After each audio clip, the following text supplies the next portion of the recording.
देखो प्यारे बच्चे, अगर नाम वाली रिएक्शन थोड़ी कठिन आती है, इससे पहले मैंने 2 वीडियो डाल रखी हैं, आप चाहो तो उनको देख लो।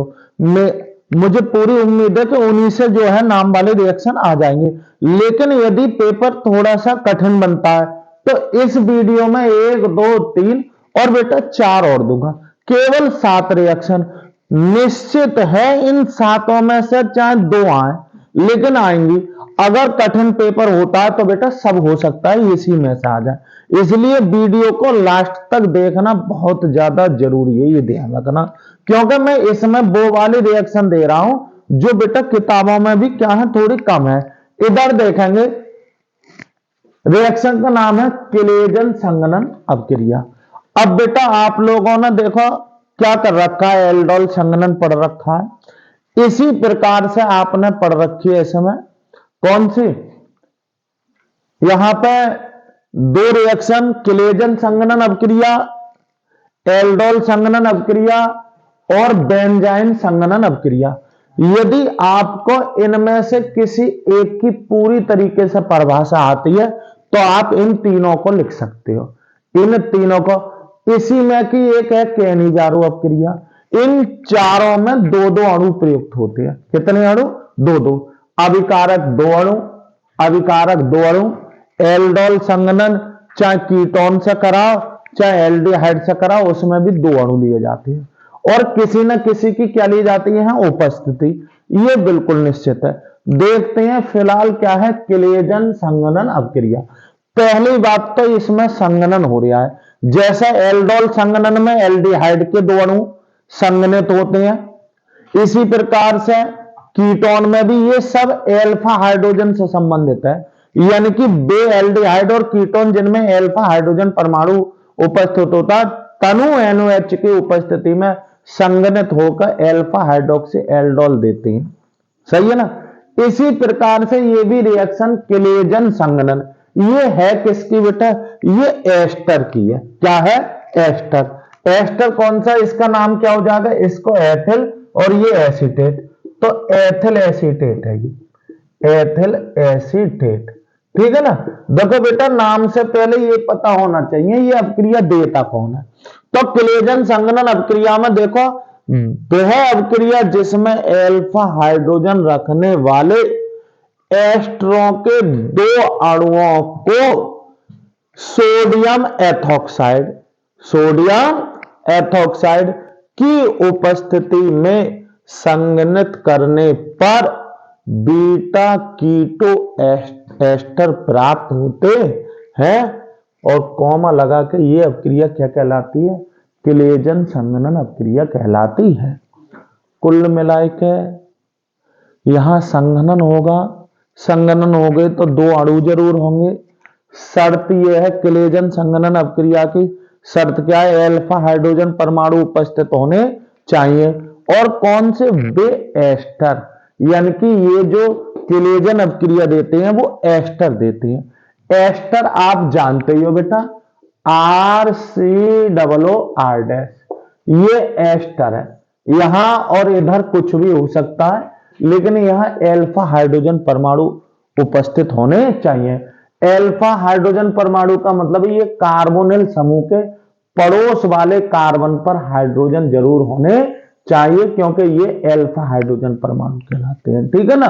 तो देखो फिर से, किलेजन अपक्रिया क्या है, वह अपक्रिया जिसमें एल्फा हाइड्रोजन परमाणु युक्त एस्टर, ऐसा कह सकते हो, वह अपक्रिया जिसमें एल्फा परमाणु युक्त कौन, एस्टर के 2 अणु सोडियम एथॉक्साइड की उपस्थिति में संघनित करने पर बीटा कीटो एस्टर प्राप्त होते हैं, तथा यह अपक्रिया क्या कहलाती है, किलेजन संघनन अपक्रिया कहलाती है। यह बिल्कुल ऐसे का ऐसा ही याद कर लोगे तो भी ठीक है। वह अपक्रिया जिसमें एल्फा हाइड्रोजन रखने वाले एस्टरों के 2 अणुओं को सोडियम एथॉक्साइड की उपस्थिति में संघनित करने पर बीटा कीटो एस्टर प्राप्त होते हैं, तथा यह अपक्रिया क्या कहलाती है, किलेजन संघनन अपक्रिया कहलाती है। ये बेटा सोडियम एथोक्साइड की उपस्थिति में, ये अल्फा हाइड्रोजन परमाणु युक्त एक अणु ये है, एक अणु ये है, दोनों, ये भी एथिल एसीटेट है, ये भी एथिल एसीटेट है। होगा क्या बेटा, देखो ये वाली चीज क्या हो जाएगी, निकल जाएगी। ये C2H5, ये O और ये H क्या हो गया, एथिल एल्कोहल निकल गया। क्या निकल गया, एथिल एल्कोहल। और ये हमारा अल्फा और ये बीटा, तो बीटा कीटो हो गया ना, बीटा कीटो एस्टर, जिसे क्या बोलते हैं हम, ethyl aceto acetate, ethyl aceto acetate. ये उसमें भी बहुत प्रयोग होती है, कैसे प्राप्त करोगे, एथिल एसीटेट से एथिल एसीटो एसीटेट। खैर कुल मिलाकर क्लेजन अपक्रिया ध्यान रखना, एस्टर के दो अणु ले लो, बिल्कुल सिंपल है, चाहो तो ऐसे कर लो, क्या CH3 COO2H5, ये ऐसा ही एक अणु है, और इसको क्या करोगे HCH2 और COO2H5, ये चीज यहां से निकल रही है ये वाली, और जैसे का तैसा जोड़ दो, क्या CH3CO फिर CH2 फिर ऐसे का ऐसा मैंने ये लिख दिया है, ठीक है। ये है एथिल एसीटो एसीटेट, जिसको बीटा कीटो और क्या बोलते हैं, एस्टर कहते हैं, तथा ये अपक्रिया क्या कहलाती है, क्लेजन संघनन अपक्रिया कहलाती है। इधर देखो बेंजोइन संघनन अपक्रिया, क्या बेंजोइन संघनन अपक्रिया, नाम देखेंगे, बेंजोइन संघनन कौन देता है, बेंजल्डिहाइड। बेंजल्डिहाइड का क्या सूत्र होता है, C6H5 और CH और O, कौन, बेंजल्डिहाइड। बस इसके भी कितने अणु लेंगे, दो, तो बेंजोइन संघनन अपक्रिया, वह संघनन अपक्रिया जिसमें बेंजल्डिहाइड के दो अणु एल्कोहलिक KCN यानी कि पोटेशियम साइनाइड की उपस्थिति में संघनित होकर बेंजोइन देते हैं, कॉमा लगा कर, ये अपक्रिया बेंजोइन अपक्रिया या संघनन अपक्रिया कहलाती है, ठीक है ना। फिर से देखेंगे, एक मिनट, बेंजोइन संघनन का मतलब होता है इसमें बेंजल्डिहाइड के दो अणु संघनित होकर, लेकिन किसकी उपस्थिति में, एल्कोहलिक पोटेशियम हाइड्रोक्साइड की उपस्थिति में संघनित होकर बेंजोइन देते हैं, तथा यह अपक्रिया क्या कहलाती है, बेंजोइन संघनन कहलाती है। तो नाम से ही आपको पता होना चाहिए ये अपक्रिया है कहां की। अगर आपको ये पता ना रहता है कि ये अपक्रिया कहां की है, कहां की है और कहां की नहीं है, तो आप नहीं कर सकते। नाम से याद रखो, बेंजोइन अपक्रिया, बेंजल्डिहाइड। अब संघनन है तो जब जितने भी संघनन है, चाहे एल्डोल संघनन हो, चाहे क्लेजन संघनन हो, चाहे बेंजोइन संघनन हो, इसमें किसी चीज की उपस्थिति ली जाती है, तीर पर कुछ ना कुछ हमें उत्प्रेरक दिखाना पड़ता है, और उसी के दो अणु लिए जाते हैं, उसके दो अणु। जैसे बेंजोइन संघनन कौन देता है, बेंजल्डिहाइड। अब बेंजल्डिहाइड का सूत्र क्या है, C6H5CH2 बंद हो, दूसरे वाले को पलट के लिख दिया, यहां से C6H5CH2 बंद हो, इधर से स्टार्ट करा C6H5CO और H, क्योंकि ये क्या हो जाएगा, ये चीज यहां लग जाएगी, बस कुछ ना है। जैसे ये चीज यहां लगाओ, एक बंद रह जाएगी यहां, इसको सीधे इससे जोड़ दो और क्या बन जाएगा, ये बेंजोइन प्राप्त बनता है, और तथा ये अपक्रिया क्या कहलाती है, बेंजोइन संघनन अपक्रिया कहलाती है। फिर से देखेंगे बेटा, बेंजोइन संघनन जो अपक्रिया है वो बेंजल्डिहाइड की है। वह संघनन अपक्रिया जिसमें बेंजल्डिहाइड के दो अणु एल्कोहलिक पोटेशियम हाइड्रोक्साइड की उपस्थिति में संघनित होकर बेंजोइन देते हैं, कॉमा लगा के, ये अपक्रिया क्या कहलाती है, बेंजोइन संघनन अपक्रिया कहलाती है, या बेंजोइन संघनन कहलाता है। कैसे लिख दो, बस ये कौन है, ये बेटा बेंजल्डिहाइड है, बेंजल्डिहाइड, ठीक है। बेंजल्डिहाइड का एक अणु, ये एक अणु है, मैंने दूसरी तरफ से लिख दिया। या चलो मैं और दिखा दे रहा हूं, तुम्हें कभी ऐसा लग रहा हो, ये देखो यहां पे बेटा कुछ चीज सरल होने पर भी यदि आपको याद ना होती है ना, तब थोड़ी प्रॉब्लम है बेटा। यहां देखो बेंजेन, क्योंकि स्टाइल वो है, यहां पर क्या लोगे आप, KCN लोगे, क्या लोगे, KCN, और यहां पर क्या दिखा दोगे आप, KCN, यानी कि पोटेशियम साइनाइड। ये कैसा, एल्कोहलिक, एल्कोहलिक, और यहां क्या लिखोगे, C6H5 और CH दो एक बंद O, इसको पलट के लिख दो बेटा, क्या, HC दो एक बंद, या इसको चलो यहां CO लिख दो, और यहां क्या लिख दो, C6H5। ये चीज इधर को दिखाओ बेटा, ये यहां को दिखाओगे तो यहां क्या हो जाएगा, C6H5 और CH, और यहां पर दिखा दोगे OH, और यहां क्या रह जाएगा बेटा, यहां रह जाएगा क्या, C, और दो एक बंद O दिखा दो, या ऐसे दिखा दो C6H5। ये क्या प्राप्त हो गया आपको, बेंजोइन प्राप्त हो गया। क्या हो गया, बेंजोइन, तथा ये अपक्रिया क्या कहलाती है, बेंजोइन संघनन कहलाती है। आ रही बात तुम्हारी समझ में, समझ रहे होगे, चलो कोई बात ना। आजा बेटा अपक्रिया, परकिन अपक्रिया कौन सी है, परकिन। अब हमें ये पता होना चाहिए परकिन अपक्रिया है किसकी। अगर आपको ये नहीं पता पड़ पाया तो आप नहीं याद कर सकते। ये अपक्रिया बहुत इंपॉर्टेंट है। कैसे प्राप्त करोगे आप, सिनेमिक अम्ल, क्या, सिनेमिक अम्ल।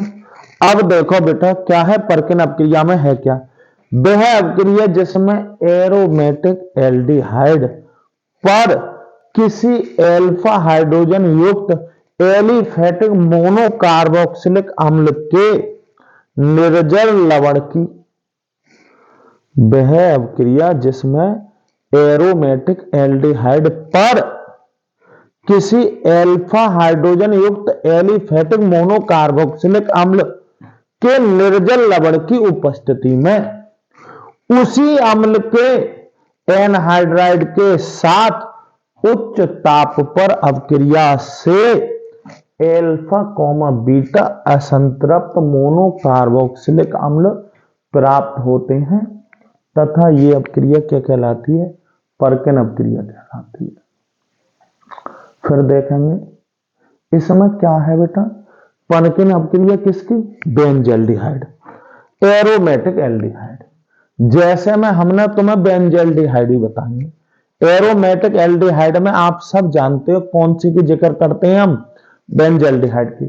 तो वह अपक्रिया जिसमें एरोमेटिक एल्डिहाइड पर किसी एल्फा हाइड्रोजन युक्त एलिफेटिक मोनोकार्बोक्सिलिक अम्ल के निर्जल लवण की उपस्थिति में उसी अम्ल के एनहाइड्राइड के साथ उच्च ताप पर अपक्रिया से एल्फा बीटा और असंतृप्त मोनोकार्बोक्सिलिक अम्ल प्राप्त होते हैं, तथा यह अपक्रिया क्या कहलाती है, परकिन अपक्रिया कहलाती है। इसमें क्या करोगे, कौन से वाले अम्ल के निर्जल लवण की, जैसे हमने ये देखा CH3COONE, क्या है बेटा, सोडियम एसीटेट। ये एक एल्फा हाइड्रोजन युक्त अम्ल का निर्जल लवण है। अरे यार इसमें अल्फा हाइड्रोजन है ना, अरे ग्रुप CO कार्बोनिल CO के पड़ोस में अल्फा हाइड्रोजन है। तो ये क्या है बेटा, ये जो परकिन अपक्रिया होती है वो एरोमेटिक एल्डिहाइड की किसके, अल्फा हाइड्रोजन युक्त मोनोकार्बोक्सिलिक अम्ल के निर्जल लवण की और की उपस्थिति में उसी के एनहाइड्राइड, जैसे ये सोडियम एसीटेट है तो ये क्या हो जाएगा, एसिटिक एनहाइड्राइड है। ये क्या है बेटा, ये है बेंजल्डिहाइड, बेंजल्डिहाइड, और ये क्या है, एसिटिक एनहाइड्राइड, एसिटिक एनहाइड्राइड की उपस्थिति में कराने पर देखो ये CO ये है, ये अल्फा हो गया, ये बीटा हो गया, और इधर का छोड़ो एल्फा और बीटा असंतृप्त का मतलब है द्विक बंध वाले या त्रिक बंध वाले अम्ल प्राप्त होते हैं तथा ये अपक्रिया क्या कहलाती है? पर्किन अपक्रिया कहलाती है। सही है ना? फिर से देखेंगे बेटा, पर्किन अपक्रिया अपने आप में काफी इंपोर्टेंट अपक्रिया है। इसमें हमें यह देखना होगा कि किसकी उपस्थिति लेते हैं, किसकी किससे कराते हैं। बस इतना अगर याद रह गया तो थोड़ी बहुत यहां उच्च ताप पर, कैसे यहां कैसा लिख सकते हो आप? उच्च ताप पर। सही है। ये अल्फा कॉमा बीटा असंतृप्त मोनोकार्बोक्सिलिक अम्ल प्राप्त होते हैं जिसे ये सिनेमिक अम्ल। सिनेमिक अम्ल का सूत्र याद होना चाहिए C6H5CH द्विगुण CH एक अलबंध COOH। कैसे प्राप्त करोगे बेंजल्डिहाइड से सिनेमिक अम्ल? तो ये पर्किन अपक्रिया द्वारा प्राप्त किया जाता है। मैंने तुम्हें बताया है कैसे प्राप्त करोगे। यहां एथिल एसीटेट से ethyl aceto acetate, ethyl aceto acetate बहुत ज्यादा आता है। यह कैसे प्राप्त करोगे? बेंजोइन। तो अब हमें पता है नाम वाली अगर रिएक्शन याद है तो कैसे प्राप्त करोगे, बड़ा सिंपल हो जाती है। खैर इसको देखेंगे एक बार पर्किन अपक्रिया में। पर्किन अपक्रिया में देखो, किसी चीज को याद करने के लिए आप पूरी थ्योरी याद करना चाहते हो तो ना हो पाएगी। कुछ लफ्ज याद रखने होते हैं, उन लफ्जों के सहारे आप बहुत अच्छा, क्योंकि जब आपके हाथ में पेंसिल और सामने नोटबुक रखी होती है तो आप बेझिझक होकर आप कुछ लफ्जों के सहारे भी किसी चीज को बहुत ज्यादा डिटेल में लिख सकते हो। पूरी अपक्रिया ऐसे के ऐसे याद करोगे होगी ना, मुझे पता, लेकिन कुछ लफ्जों का सहारा। किन लफ्जों का? पर्किन अपक्रिया किसकी किससे करते हैं और किसकी उपस्थिति में करते हैं। बस इतना जिस बच्चे को याद है पर्किन अपक्रिया लिख देगा। देखो, पर्किन अपक्रिया वह अपक्रिया जिसमें एरोमेटिक एल्डिहाइड की किसी अल्फा हाइड्रोजन युक्त एलिफेटिक मोनोकार्बोक्सिलिक अम्ल के लवण की उपस्थिति में उच्च ताप पर उसी अम्ल के एनहाइड्राइड के साथ कराने पर अल्फा कॉमा बीटा असंतृप्त कार्बोक्सिलिक अम्ल प्राप्त होते हैं तथा यह अपक्रिया क्या कहलाती है? पर्किन अपक्रिया कहलाती है।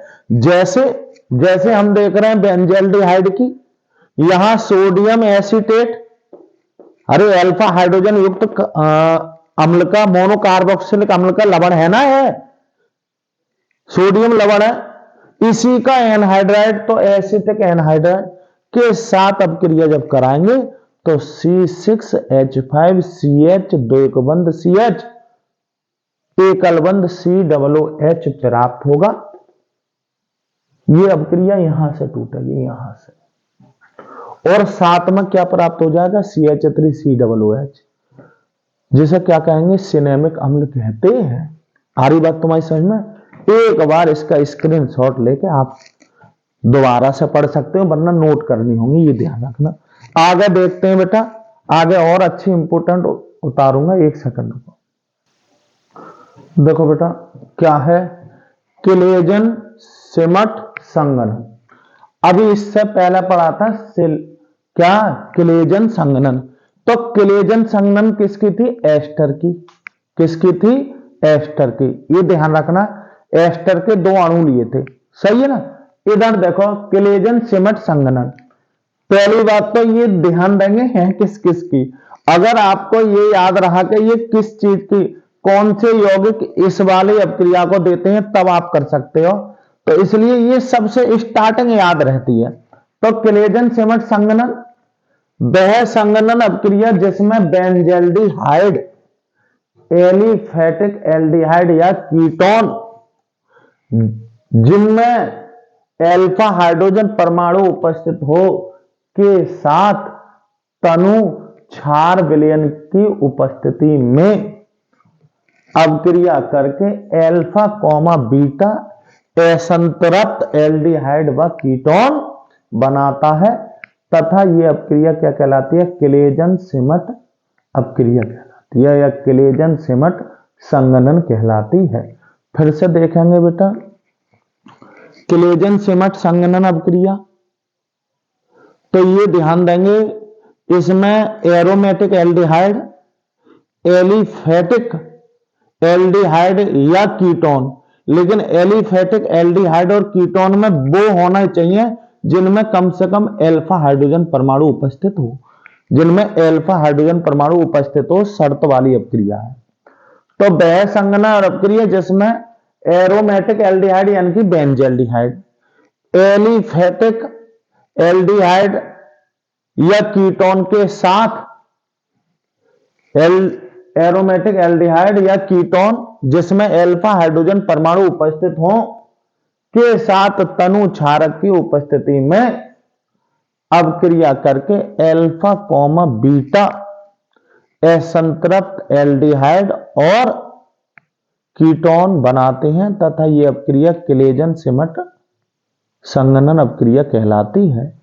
देखो बेटा, ये बहुत पूछा जाता है, कैसे प्राप्त करोगे बेंजल्डिहाइड से सिनेमिक एल्डिहाइड, या इसको बोलते हैं सिनेमेल्डिहाइड, इसको सिनेमेल्डिहाइड भी बोल देते हैं, सिनेमेल्डिहाइड। तो ये बेंजल्डिहाइड की एलिफेटिक एल्डिहाइड से कराएंगे, लेकिन एलिफेटिक एल्डिहाइड में शर्त ये होनी चाहिए अल्फा हाइड्रोजन परमाणु उपस्थित हो, ठीक है ना। तो ये अपक्रिया क्या कहलाएगी?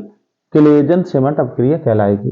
देखो जी, ये बेंजल्डिहाइड है, आप जानते ही हो बेंजल्डिहाइड। किससे करा रहा हूं? ये एसिटल्डिहाइड है, एसिटल्डिहाइड। हमें पता है ये H यहां लग जाएगा इससे, सही है। ये क्या है? अल्फा हाइड्रोक्सी कहलाता है ना। तो यहां से ये वाला H यहां रखो, यहां एक संयोजक तक खाली हो गई, ये जुड़ जाएगा, ठीक है। ये मध्यवर्ती बनेगा, सही है। इससे क्या निकाल दो? H2O, यहां से OH, यहां से H, H2 निकल गया, यहां पर क्या बन जाएगा? द्वैक बंध हो जाएगा, और ये अल्फा और ये बीटा, तो अल्फा बीटा असंतृप्त एल्डिहाइड प्राप्त हुआ, इसको ही बोलते हैं सिनेमिक एल्डिहाइड, सही है। फिर 1 मिनट में समझेंगे। नाम देखो, क्लेजन सिमट और क्या है बेटा? संघनन। क्लेजन सिमट संघनन कौन देता है? एरोमेटिक एल्डिहाइड है। और एरोमेटिक एल्डिहाइड में भी आप किसको जानते हो? बेंजल्डिहाइड को जानते हो।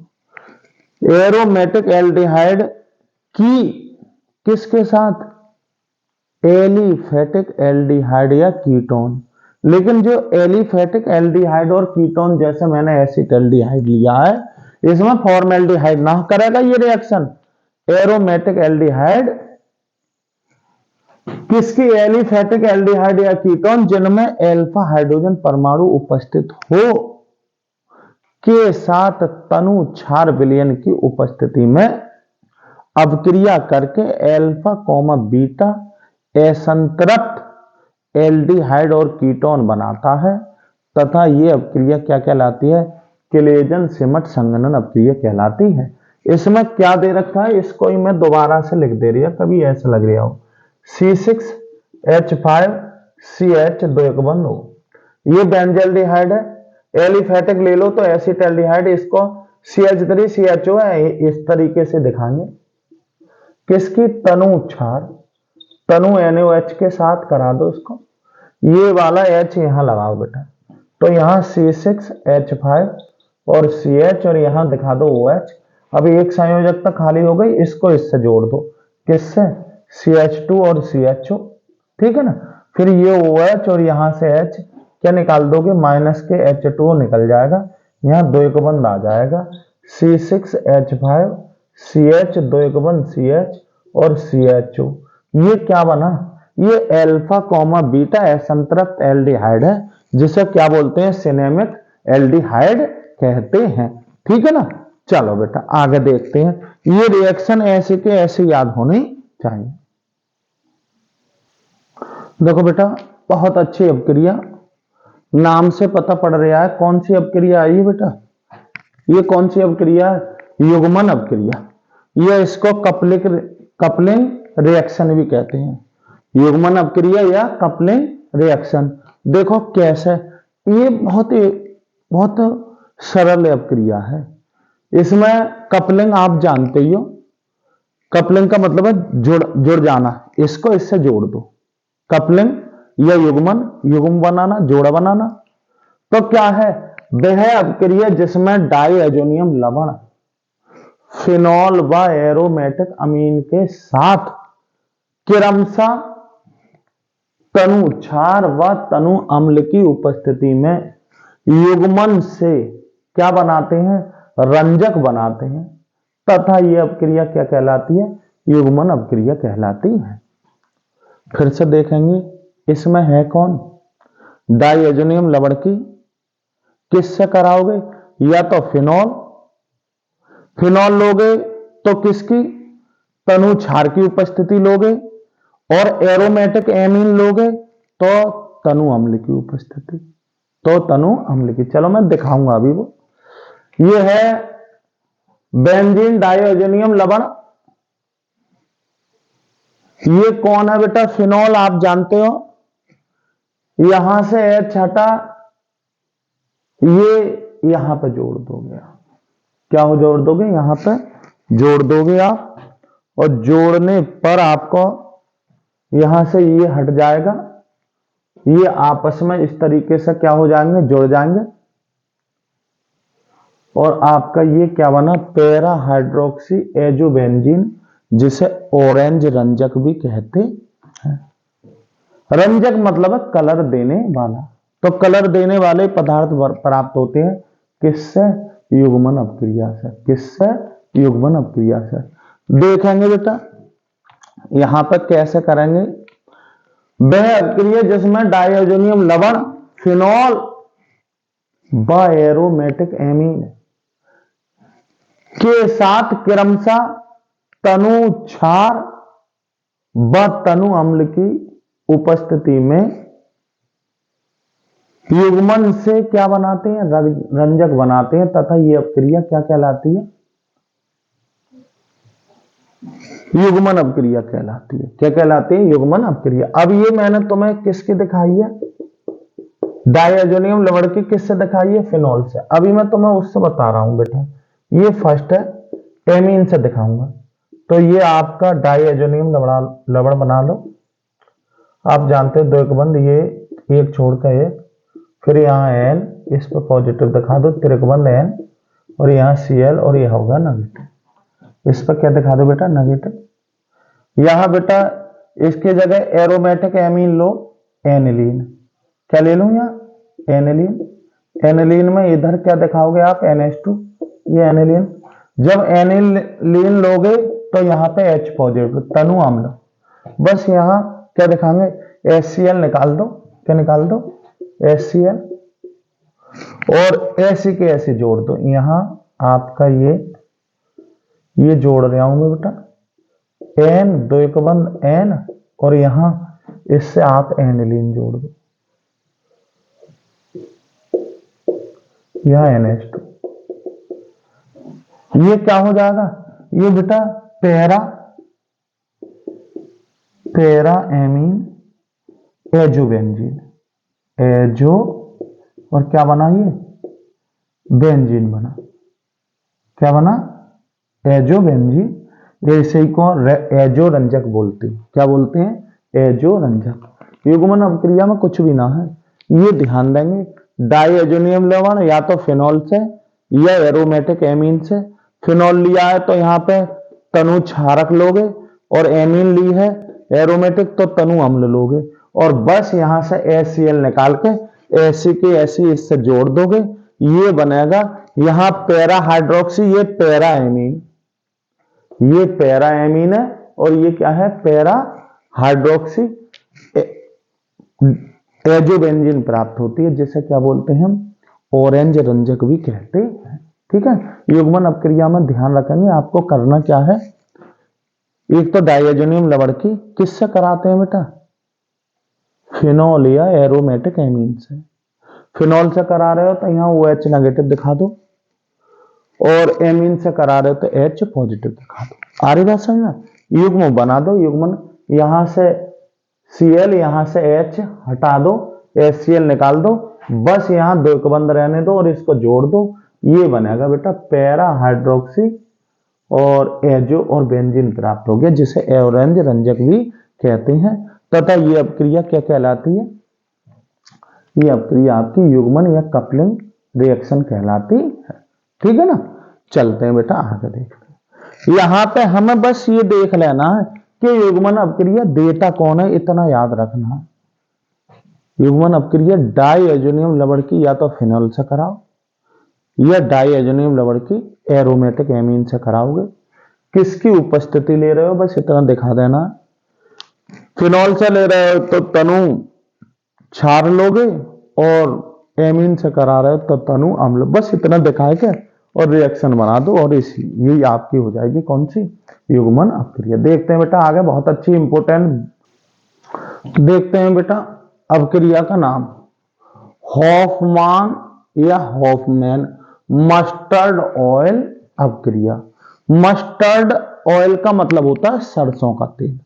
मस्टर्ड ऑयल को दूसरा क्या है जो चलन की भाषा में बोलते हैं उसको सरसों का तेल बोलते हैं।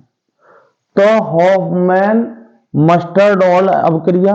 अब बेटा आप लोगों ने एक अपक्रिया हमारी वीडियो में हैगी, हमने बता रखी है, वो कौन सी? हॉफमान ब्रोमा एमाइड अपक्रिया। वो एमाइड की होती है। किसकी? एमाइड की।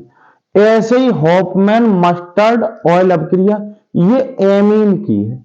किसकी है? एमीन। एमीन की और कौन कौन सी रिएक्शन है? चलो खैर एमीन की ये देखेंगे फिलहाल। किसकी? एमीन की बहुत अच्छी रिएक्शन है हॉफमैन मस्टर्ड ऑयल अपक्रिया। तो एमीन की है। क्या होता है इस अपक्रिया में? देखो वह अपक्रिया जिसमें एलिफेटिक प्राथमिक एमीन, वह अपक्रिया जिसमें एलिफेटिक प्राथमिक एमीन CH2 यानी कि कार्बन डाइसल्फाइड के साथ गर्म करने पर, वह अपक्रिया जिसमें प्राथमिक एलिफेटिक एमीन कार्बन डाइसल्फाइड के साथ गर्म करने पर पहले क्या? डाइथायोकार्बोनिक अम्ल बनाता है। वह अपक्रिया जिसमें एलिफेटिक प्राथमिक एमीन किसके साथ?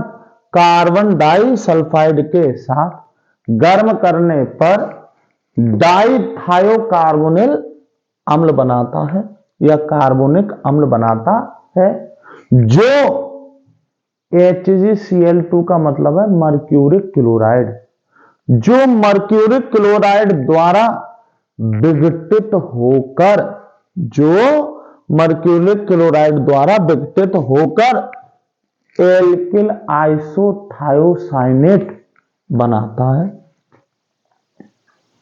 जिसमें सरसों के तेल जैसी विशेष गंध होती है।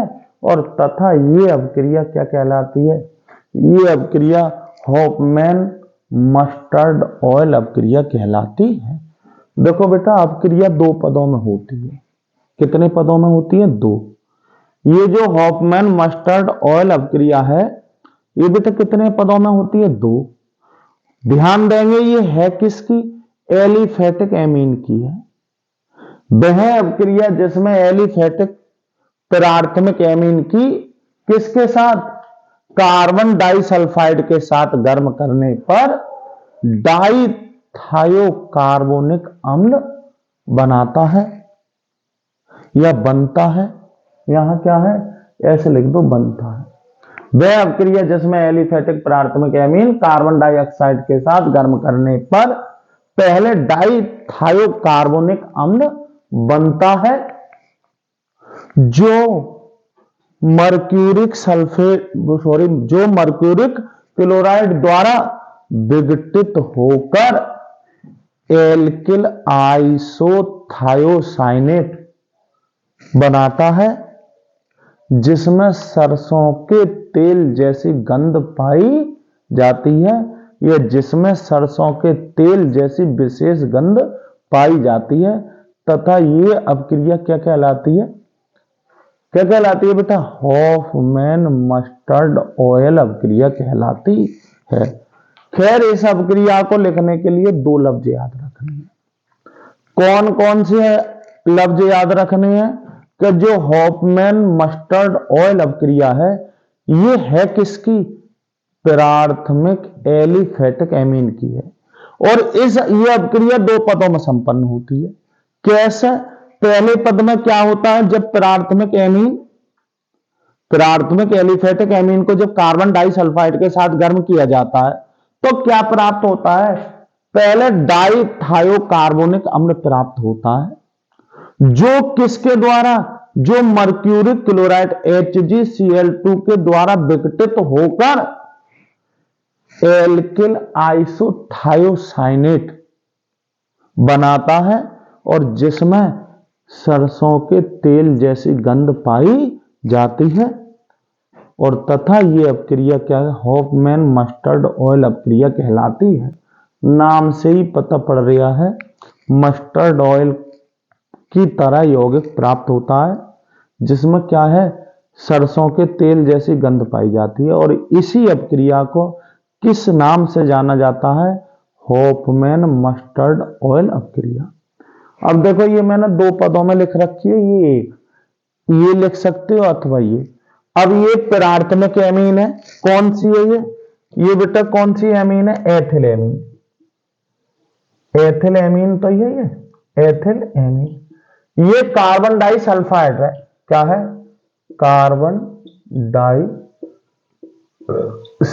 है। कुछ ना करना होता बेटा, यहां पे जोड़ने के लिए एक H हटाओ, ये H किसको दे दो? इसको। और ये वाला कहां कर दो? यहां सेट। तो यही तो कर दी NH, एकल बंध C, ये वाला मैंने यहां लगा दिया ये, और इसकी एक संयोजकता इससे H से पूर्ति कर दे तो यहां पे H हो गया। क्या हो गया ये है डाइथायो। ये S के लिए आ रहा है थायो, डाइथायो। ये एथिल, और ये कौन सा बन गया बेटा? ये कार्बोनिक अम्ल प्राप्त हो गया, जो किसके द्वारा? HgCl2 के द्वारा विघटित हो जाएगा। और क्या ये बेटा H, ये H इस Cl के साथ निकल जाएंगे, एक S HgS, ये मर्क्यूरिक सल्फाइड प्राप्त होगा और HgL, और यहां पर HCl और क्या? C2H5NCX, NCX, इसको बोलेंगे एथिल आइसोथायोसाइनेट। एथिल आइसोथायोसाइनेट प्राप्त होता है, जो क्या होता है? ये मस्टर्ड ऑयल होता है।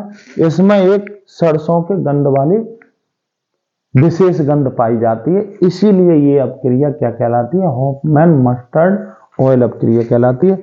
अथवा ऐसे लिख लो, ये ethylamine, carbon disulphide, HgCl2 mercuric chloride गर्म कर दो, C2H5NCX NCS प्लस HgS और प्लस 2HCl, अथवा ऐसे लिख दो, कोई दिक्कत ना, ये ऐसे लिख दो।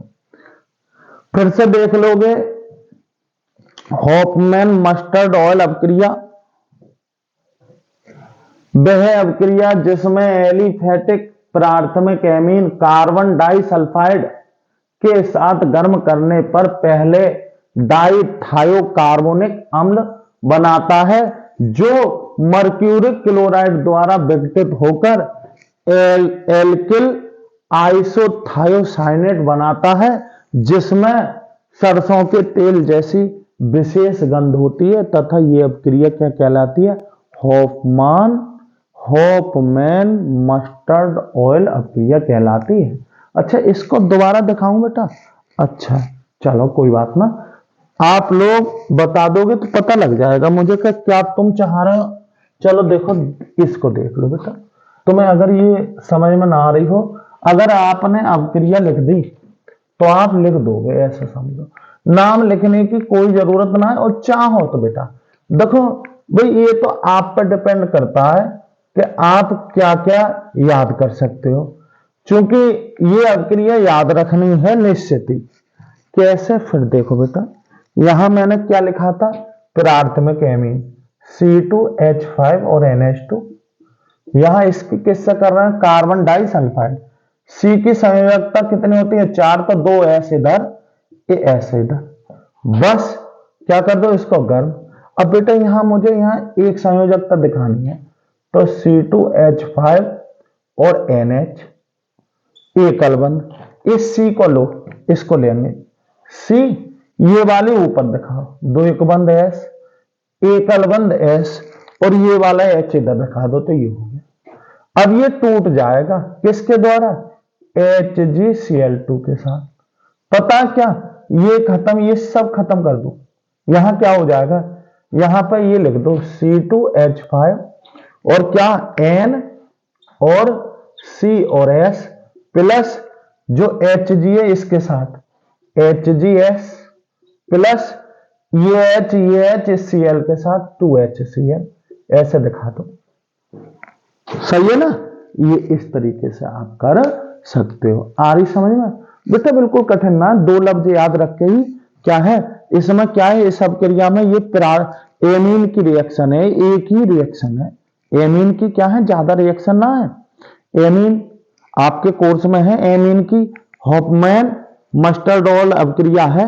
इसमें क्या होता है, वह अपक्रिया जिसमें कौन, एलिफेटिक प्राथमिक एमीन को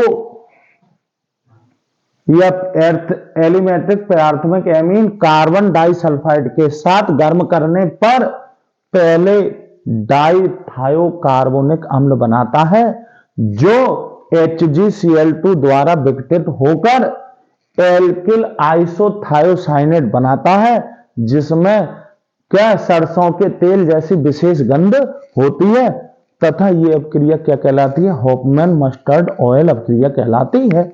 और अपक्रिया की समीकरण चाहिए लिख दो, चाहे वो लिख दो, ठीक है। एक अपक्रिया और रह गई बेटा, जरूर देखेंगे, ध्यान देंगे, इधर देखो। देखो बेटा क्या है, फिराइज पुनर्विन्यास, नाम से ही पता पड़ रहा है, कुछ भी ना करना है इसमें, ये ध्यान रखिए। कैसे करेंगे ये देखोगे। बस वह अपक्रिया जिसमें फेनिल एस्टर या फेनिल एसीटेट, जिसे फेनिल एसीटेट को निर्जल AlCl3 के साथ कार्बन डाइसल्फाइड विलायक की उपस्थिति में गर्म करने पर पुनर्विन्यास द्वारा ऑर्थो व पैरा एसीटोफिनॉन या बेंजोफिनॉन, अच्छा बेंजोफिनॉन प्राप्त होते हैं, तथा ये अपक्रिया फ्राइज पुनर्विन्यास अपक्रिया कहलाती है। क्या, फिर से देखो, फ्राइज पुनर्विन्यास, इसमें मैं अभी तुम्हें दिखाऊंगा बेटा एक और तरीके से, पहले ये देख लो है क्या। ये एरोमेटिक एस्टर की है, यानी कि फेनिल एस्टर, जैसे फेनिल एसीटेट, ये भी एक एस्टर है। क्या है, वह अपक्रिया जिसमें फेनिल एस्टर को निर्जल AlCl3 के साथ कार्बन डाइसल्फाइड विलायक की उपस्थिति में गर्म करने पर पुनर्विन्यास द्वारा ऑर्थो व पैरा एसीटोफिनॉन या बेंजोफिनॉन प्राप्त होते हैं, तथा ये अपक्रिया क्या कहलाती है बेटा, फ्राइज पुनर्विन्यास अपक्रिया कहलाती है। देखो ये क्या है, फेनिल एसीटेट है, पुनर्विन्यास में क्या कर रहे हैं बेटा, यहां से H हटाओ, यहां लगा दो, OH हो जाएगा, इसको इस चीज को यहां ले आओ, एक बार ऑर्थो पर जोड़ दो, एक बार पैरा पे। ये क्या है, ये बेटा इसका नाम ऑर्थो हाइड्रोक्सी, हाइड्रोक्सी, और क्या हो जाएगा ये बेटा, एसीटोफिनॉन, और क्या बन गया, फिनॉन। और ये क्या हो जाएगा, पैरा, पी का मतलब पैरा, हाइड्रोक्सी एसीटोफिनॉन। अब मैं एक और दिखाता हूं तुम्हें, ये किसकी है, फेनिल एसीटेट की। ऐसे बेटा फेनिल बेंजोएट कर लो। यहां पे देखो ये फेनिल बेंजोएट कौन सा, यहां पे ये दिखा दो OCO और C6H5, ठीक है ना। इसकी भी क्या, ये क्या है, फेनिल बेंजोएट हो जाएगा ना, तो यहां पे क्या हो जाएगा, ये निर्जल और AlCl3, और यहां पे क्या कर दूं मैं, CH2 और गर्म कर दूं। बस पुनर्विन्यास द्वारा यहां पे 2 जगह दिखा दो बेटा, कितने जगह, 2। यहां पे क्या दिखा दो बेटा, यहां पे O और ये वाला H, यहां OH कर दो, और यहां भी क्या कर दो OH, और एक बार इसको कहां दिखा दो, यहां CO C6H5, एक बार यहां CO और C6H5, ये हो गया, सही है ना। ये क्या है, फेनिल बेंजोएट की, ठीक है ना। तो बेटा इसमें पुनर्विन्यास है एक यौगिक को, ये फेनिल एस्टर को ही हम क्या है, निर्जल AlCl3 की उपस्थिति में कार्बन डाइसल्फाइड विलायक के साथ गर्म करने पर क्या प्राप्त होते हैं, पुनर्विन्यास द्वारा ऑर्थो हाइड्रोक्सी एसीटोफिनोन या पैरा हाइड्रोक्सी एसीटोफिनोन का मिश्रण प्राप्त होता है, तथा ये अभिक्रिया क्या कहलाती है, फ्राई पुनर्विन्यास अभिक्रिया। ऐसा समझो फ्राई कर दिया, ये वाला फ्राई समझ रहे हो, हाँ फ्राई का मतलब है उसमें हमने विन्यास कर दिया, बस एडजस्टमेंट कर रखा है। तो फ्राइज बड़ा सिंपल है, फ्राइज अभिक्रिया नाम फ्राई के नाम से याद रखो। इसकी कौन देता है, बस इतना ध्यान रखना, फेनिल एसीटेट या फेनिल बेंजोएट। इसको फ्राई करना तुम जानते हो, तुम तो अच्छे तरीके से फ्राई कर लेते होगे। बस फ्राई करके और तो हाइड्रोक्सी और पैरा हाइड्रोक्सी प्राप्त हो जाते हैं, मिक्सचर प्राप्त होता है। ऐसा समझो फ्रीडर प्राप्त अपक्रिया के तरह है ये, लेकिन इसमें विलायक कौन सा है, कार्बन डाइसल्फाइड की विलायक की उपस्थिति में गर्म करते हैं, निर्जल AlCl3 की फ्रीडल प्राप्त अपक्रिया के नाम से याद रखो। लेकिन पुनर्विन्यास है इसमें, इसका क्या करा है, पुनर्विन्यास, सही है। अब देखो बेटा एक मिनट में ही मैं केवल 2 मिनट और तसल्ली बनाए रखो, मैं एक अपक्रिया और करा दूं, बहुत इंपॉर्टेंट है। हालांकि ये सब आप जानते होगे, फिर भी करा देता हूं। देखो बेटा, हालांकि ये अपक्रिया आप जानते होगे, लेकिन फिर भी जो रिएक्शन ज्यादा इंपॉर्टेंट है और बढ़िया अपक्रिया है, उसके लिए बता देते हैं एक बार। ये अपक्रिया इस नाम से भी आ जाती है, HVZ अपक्रिया किसे कहती हैं, तो ये हेल वोलार्ड जेलेंस्की अपक्रिया है, हेल वोलार्ड जेलेंस्की अपक्रिया। बस हेल वोलार्ड जेलेंस्की अपक्रिया ही अम्ल की अपक्रिया है, किसकी है, अम्ल। जो वह अपक्रिया जिसमें कार्बोक्सिलिक अम्ल के एल्फा कार्बन परमाणु के हाइड्रोजन परमाणु, एल्फा कार्बन के हाइड्रोजन परमाणु किसके द्वारा,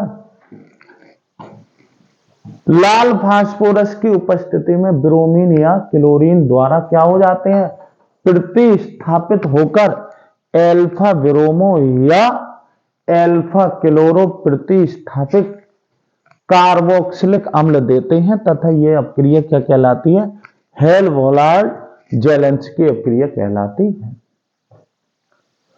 यहां देखा रखा है ये एल्फा, बेटा ये अम्ल है, ये एल्फा कार्बन हो गया, ये इसके हाइड्रोजन परमाणु द्वारा किसके, लाल फास्फोरस की उपस्थिति में ब्रोमीन द्वारा, पहले एक होगा फिर एक और हो जाएगा, फिर क्या है लास्ट में क्या हो जाएगा, तीनों हाइड्रोजन परमाणु प्रतिस्थापित हो जाते हैं, तथा ये अपक्रिया क्या कहलाती है, HVZ हेल वोलार्ड जेलेंस्की अपक्रिया कहलाती है। इसीलिए मैंने लिखा ये बिल्कुल सिंपल रिएक्शन है, ये ध्यान रखना, हेल वोलार्ड जेलेंस्की अपक्रिया किसकी, HVZ जो अपक्रिया है वो किसकी है, अम्ल की है, सही है ना, किसकी है, अम्लों की। अम्लों के जो एल्फा कार्बन के हाइड्रोजन परमाणु हैं वो लाल फास्फोरस की उपस्थिति में क्लोरीन अथवा ब्रोमीन द्वारा प्रतिस्थापित हो जाते हैं, तथा एल्फा क्लोरो और ब्रोमो कार्बोक्सिलिक अम्ल प्राप्त होते हैं तथा ये अपक्रिया हेल-वोलार्ड जेलेंस्की अपक्रिया कहलाती है, जैसे मैंने ये दिखाया। ठीक है, चाहे इस भाषा में याद रखो, बिल्कुल सिंपल है, ना तो कुछ भी ना है। अम्लों की है, ये अम्ल की रिएक्शन है और उन अम्लों की है जिनमें एल्फा हाइड्रोजन परमाणु उपस्थित हो। फॉर्मिक अम्ल ये अपक्रिया न देगा और तुम्हारा बेंजोइक अम्ल भी ये अपक्रिया न देगा। सही है, हेल-वोलार्ड जेलेंस्की अपक्रिया शर्त वाली रिएक्शन है, इसमें भी हाइड्रोजन परमाणु उपस्थित होने चाहिए। वो क्लोरीन और ब्रोमीन द्वारा प्रतिस्थापित होंगे, किसकी उपस्थिति में? लाल फास्फोरस की उपस्थिति में एक एक करके क्या हो जाएंगे? प्रतिस्थापित हो जाएंगे तथा ये अपक्रिया HBZ अपक्रिया कहलाती है। फिर से देख लेंगे, मैं इसको ही बता दे रहा हूं।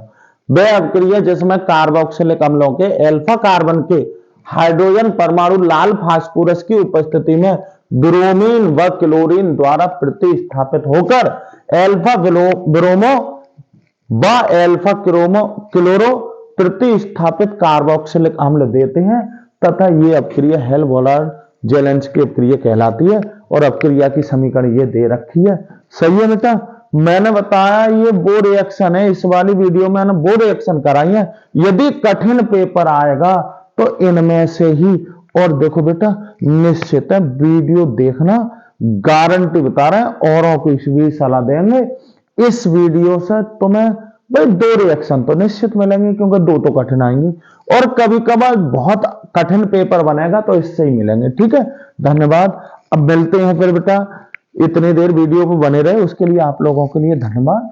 फिर देखते हैं आगे मैं दूंगा कैसे प्राप्त करेंगे बेटा। दो वीडियो में सब रिएक्शन खत्म, और अगर वो रिएक्शन देख ली आपने तो निश्चित है, ये गारंटी के साथ दे रहा हूं, कह रहा हूं, अपक्रियाओं से आपको बिल्कुल भी परेशानी ना होगी। और अपक्रिया बेटा 25 से 30 नंबर की अपक्रिया आती हैं, इसलिए हमारी ये 5-6 वीडियो देख कर आप लोग एक तरीके से अपक्रियाओं से पूरी तरीके से कंफर्म हो जाए।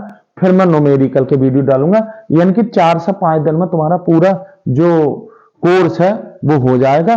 उसके बाद आप वीडियो जितने चाहो देख सकते हो। धन्यवाद, मिलते हैं अगली वीडियो में।